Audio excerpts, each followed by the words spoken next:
সবাই কেমন আছেন? আশা করি সবাই খুব ভালো আছেন, সুস্থ আছেন ঈশ্বরের কৃপায়। আর আমিও খুব ভালো আছি। চলে এসেছি একটা নতুন ভিডিও নিয়ে। আজকের ভিডিওটা সম্পূর্ণ অন্যরকম হতে চলেছে। আজকের আমি দেখাবো আমাদের গ্রাম। হ্যাঁ, আমাদের গ্রাম শুধু দেখাবো না, তার সঙ্গে দেখাবো মেলাও। এই হলো গ্রামের রাস্তা। আর এই যে আমাদের গোমাতা দাঁড়িয়ে আছেন। আর এই গ্রামের রাস্তা দিয়ে আজকে আমরা মেলায় যাব, সেটা হলো গঙ্গা ঠাকুরের মেলা। আমি এর আগের একটা ভিডিওতে বলেছিলাম যে আমাদের নদীর ধারের ওখানে গঙ্গা মেলা উৎসব হয় এই পৌষ পার্বণে। আর এই গঙ্গা ঠাকুরের পুজো হবে এই নদীর ধারেই, গঙ্গা মাতা মানে গঙ্গা নদীতেই গঙ্গা মাতার পুজো হবে। আর এটা হলো ইটভাটার রাস্তা। তো এই যে আমার মা ওদিকে হেঁটে হেঁটে যাচ্ছে। আর এই হচ্ছে ইটভাটা। এখানে প্রচুর ইটভাটা আছে। আর কিছু ইটভাটা এখন বন্ধ হয়ে গেছে, আর কিছু ইটভাটা এখন তৈরি হচ্ছে আর কি ইট। আর ওই যে ওই দূরে সব ধোঁয়া বেরোচ্ছে, ইট তৈরি হচ্ছে। আর আমাদের গ্রামের এই নদীর ধার আমাদের গ্রামের মানুষের কাছে ভীষণ ভীষণ প্রিয়। শুধু আমাদের গ্রামের মানুষ কেন, আমাদের সবার কাছে এই শহরের মানে ডায়মন্ড হারবার শহরে অনেক মানুষ এই আমাদের গ্রামের নদীর ধারে ঘুরতে আসে। তো এই যে আমাদের গঙ্গা মায়ের পুজো দেখতেই পাচ্ছেন আপনারা। এই গঙ্গার বুকে গঙ্গা মায়ের পুজো হচ্ছে এই পৌষ পার্বণে। এখানে গঙ্গা পুজো হয় খুব ধুমধাম করে, খুব ভালোভাবে পুজো হয় এখানে। এখন ব্রাহ্মণ পুজো করার পরে সবাই শান্তি জল দিচ্ছেন। তো পুজো সম্পন্ন হয়ে গেছে, আমরা যাওয়ার কিছুক্ষণ মানে পরেই পুজোটা সম্পন্ন হয়ে গেছে। আর এই যে মেলাটার বসেছে আর কি, মানে এটা হচ্ছে নদীর বাঁধ আর কি। রাস্তাটা ওই রাস্তাটার নিচে আর কি, রাস্তাটা উপরে, বাঁধটা রাস্তাটা হলো অ্যাকচুয়ালি বাঁধ। আর ওই তার নিচে আর কি ঠাকুর আছে। তো এই রাস্তাটা যেটা দেখা যাচ্ছে ওটা হলো অ্যাকচুয়ালি বাঁধ। এই ভালো করে বাঁধ দেওয়া আছে, কারণ বুঝতেই পারছেন নদী তীরবর্তী অঞ্চল তো, তাই ভালো করে শক্তপোক্ত বাঁধ দেওয়া আছে। আর মেলাতে যেমন যেমন হয় আর কি, ফুচকা দোকান, এগরোল দোকান, তারপরে চাউমিন, ফাস্টফুডের দোকান, তারপরে ঘুগনি বসেছিল। আর সব থেকে বড় কথা, এখানে খিচুড়ি ভোগ দেওয়া হচ্ছিল। তো এই খিচুড়ি ভোগ করার জন্য মানে প্রচুর মানুষজন ছিলেন, ভোগ তৈরি হচ্ছিল। আর এই ভোগগুলো আবার আমাদের দুস্থ গরিব বাচ্চাদের উদ্দেশ্যে তাদের জন্য নিয়ে যাওয়া হবে। তো ওনারা সেটাই বলেছিলেন যে এখানে যা হবে ভোগ তার অর্ধেকটা ওখানেই যাবে। আর এই যে পার্কের মধ্যে এখানে ছোটোখাটো আর কি একটা ওই স্লিপ আছে, এরা আর কি বাচ্চাদের খেলার জন্য। আর এটা একদম ইটভাটার কাছেই হয়। এইখানে এই বাচ্চারা খেলাধুলা করছে, ওরা তো আজকে খুব আনন্দতে আছে। আর এই কটা দিন ওরা সত্যিই খুব আনন্দ করে। বাচ্চা মানুষ যেরকম করে খুব মজায় থাকে। আর ছোটোবেলা থেকেই মানে আমাদের সবারই কার না ভালো লাগে এই মেলা, তারপরে পুজো, নিজেদের গ্রামের খুবই ভালো লাগে এগুলো। আর এই যে আমি বলছিলাম নদীর ধার, তো এই হলো আমাদের গঙ্গা মা। এইটা আমরা যাই হচ্ছে ডায়মন্ড হারবার। তো এই ডায়মন্ড হারবার থেকে কপারহাট রাস্তা হবে, কপারহাট থেকে ভিতরে এলে আপনারা এই সাইডটা পেয়ে যাবেন। এটা হচ্ছে আমাদের গ্রামের ভিতরের রাস্তা। আর ওটা হচ্ছে মেন রোড, মানে আমাদের মেন রোড থেকে যেতে হয়। আর এই জায়গাটা, এখানে সবাই পিকনিক করতে আসে, মানে বিভিন্ন জায়গা থেকে, বিভিন্ন অঞ্চল, মানে বিভিন্ন গ্রাম জায়গা, যেখান থেকে মানে অনেক অনেক দূর দূরান্ত থেকে মানুষ এখানে পিকনিক করতে আসে 25শে ডিসেম্বর, 1 জানুয়ারি। আর আপনার এই পৌষ পার্বণ, পৌষ সংক্রান্তিতে অসংখ্য মানুষ স্নান করেন এখানে। তো মানে অন্যরকম একটা সুন্দর পরিবেশ, সুন্দর মুহূর্ত। আর এই সন্ধ্যাবেলার সময়টা তো এত অসাধারণ লাগে। দূরে জাহাজ দাঁড়িয়ে থাকে, ভেসেল দাঁড়িয়ে থাকে। আর এখানে যেহেতু জাহাজগুলো অনেক সময় নোঙর ফেলে, তো এখানে অনেক জাহাজও দাঁড়িয়ে থাকে, তারা মাল খালাসি করে। বিভিন্ন দূর দূরান্ত থেকে যে জাহাজগুলো আসে, তারপরে কলকাতা থেকে ওদিক থেকে এসে এখানে দাঁড়ায়, এখানে মাল খালাসি করে।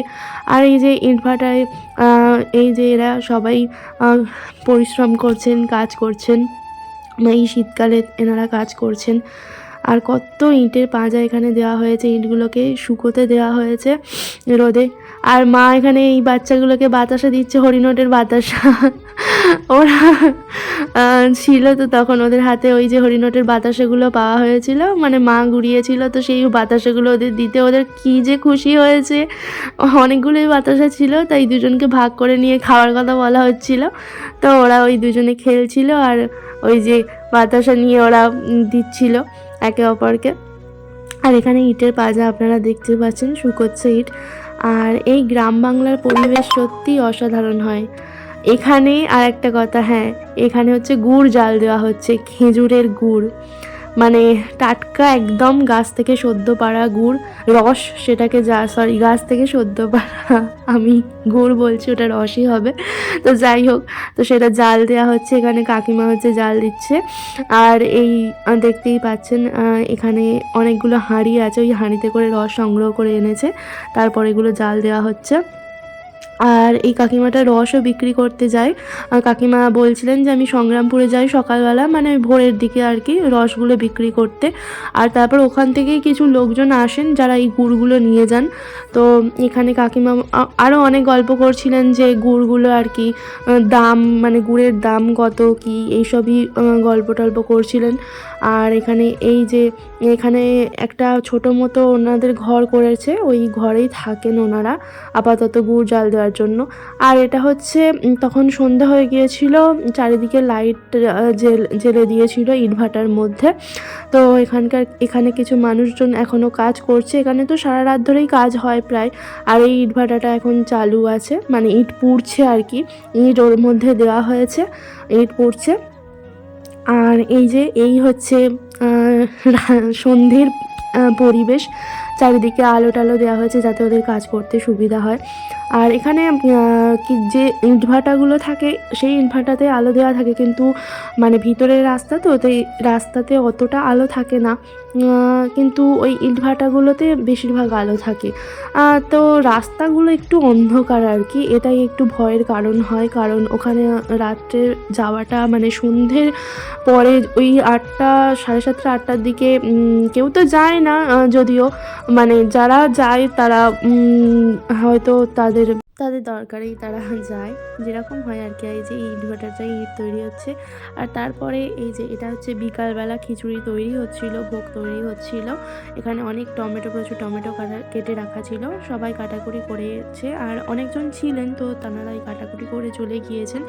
আর তারপরে এই যে মানে কাকুটা কড়াই তেল বসিয়েছে, খিচুড়ি ভোগ রান্না হবে।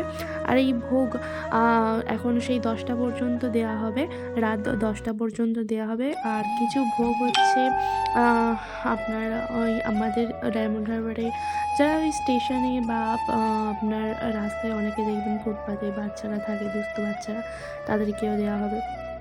আর এই যে এখন হচ্ছে সন্ধে নামার মুখে, এখানে প্রচুর জাহাজ দাঁড়িয়ে থাকে। যেহেতু ডায়মন্ড হারবার বন্দর, তাই এখানে জাহাজগুলো আর কি মাল খালাসের জন্য অনেক জাহাজ দাঁড়ায়, অনেক জাহাজ নোঙর ফেলে।